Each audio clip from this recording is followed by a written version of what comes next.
Hey everybody, today's April 14th, 2024. I figured it's been a while. Wanted to give a little update on the 67 Impala.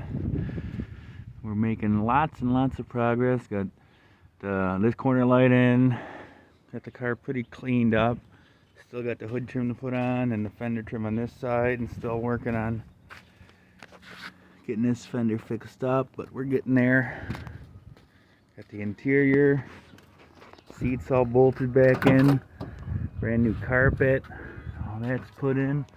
I got a little radio wired up, gauges.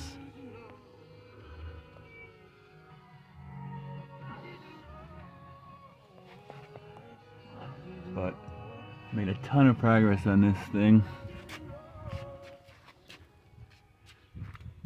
And we will be ready for the road very, very, very soon.